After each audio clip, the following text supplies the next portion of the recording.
Functions கேள்விப்பட்டிருப்போம். அது என்னங்க ஜெனரேட்டர் ஃபங்க்ஷன்ஸ்?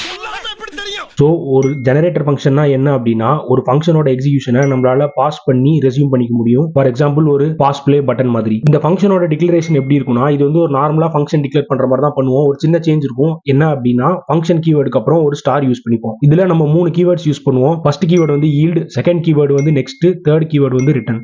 ஈல்டு கீவேர்டு என்ன பண்ணும் அப்படின்னா, நம்மளோட ஃபங்க்ஷன் எக்ஸிகியூஷனை வந்து பாஸ் பண்ணும். பாஸ் பண்ணிட்டு கரண்ட் வேல்யூ வந்து ரிட்டர்ன் பண்ணும். நெக்ஸ்ட் கீவேர்டு என்ன பண்ணும் அப்படின்னா, நம்மளோட ஃபங்க்ஷன் எக்ஸிகியூஷனை வந்து ரெஸ்யூம் பண்ணும். ரெஸ்யூம் பண்ணிட்டு கரண்ட் ஈல்டு வேல்யூக்கான வேல்யூவை நமக்கு ரிட்டர்ன் பண்ணும். நெக்ஸ்ட் கீவேர்டு வந்து ஒரு ஆப்ஜெக்ட் ரிட்டர்ன் பண்ணும். அந்த ஆப்ஜெக்ட்ல 2 ப்ராப்பர்ட்டிஸ், ஒன்னு வந்து வேல்யூ, இன்னொன்னு வந்து டன். வேல்யூ வந்து அந்த ஈல்டோட கரண்ட் வேல்யூவை ரிட்டர்ன் பண்ணும். டன் வந்து என்ன பண்ணும் அப்படின்னா, ஸ்டேட்டஸை மீன் பண்ணும். ஃபார் எக்ஸாம்பிள், இந்த ஈல்டுக்கு கீழே இன்னும் நிறைய ஈல்டு இருக்குது அப்படிங்கும் பட்சத்தில் அது என்ன பண்ணும் அப்படின்னா, டன் வந்து ஃபால்ஸ்னு வரும். இல்ல இதுதான் லாஸ்ட் ஈல்டு, இதுக்கப்புறம் எதுவுமே இல்லை அப்படின்னா டன் வந்து ட்ரூன்னு வரும். தேர்ட் கீவேர்டு வந்து ரிட்டர்ன். ரிட்டர்ன் வந்து நார்மலா நம்ம யூஸ் பண்ற ஃபங்க்ஷன் மாதிரி தான். கரண்ட் வேல்யூவை ரிட்டர்ன் பண்ணிட்டு அந்த எக்ஸிகியூஷனே ஸ்டாப் பண்ணிடும். அந்த டைம்ல நமக்கு வந்து டன் வந்து ட்ரூன்னு வரும். அதாவது இது கீழே இந்த ஈல்டு உள்ள இதுதான் லாஸ்ட், ஜெனரேட்டர் ஃபங்க்ஷன் வந்து கம்ப்ளீட்டா எக்ஸிக்யூட் ஆயிடுச்சு அப்படிங்கறத மீன் பண்ணும். சோ இந்த ஜெனரேட்டர் ஃபங்க்ஷன்ஸ் எங்கெங்கெல்லாம் யூஸ் ஆச்சு அப்படின்னா, அசிங்க் அவைட் கீவேர்டு வரதுக்கு முன்னாடி ஒரு அசிங்கரனஸ் டைப் ஆஃப் கோட வந்து சிங்கரனஸ் ஸ்டைல்ல எழுதணும் அப்படிங்கிற டாஸ்க்குக்காக இந்த ஜெனரேட்டர் ஃபங்க்ஷன்ஸ்லாம் யூஸ் பண்ணாங்க. அதுக்கப்புறம் அசிங்க் அவைட் வந்ததுக்கு அப்புறம் இதோட யூசேஜஸ் வந்து கம்மியாயிடுச்சு. சோ மாடர்ன் டேல இது யூஸ் ஆகலையா அப்படின்னு கேட்டீங்கன்னா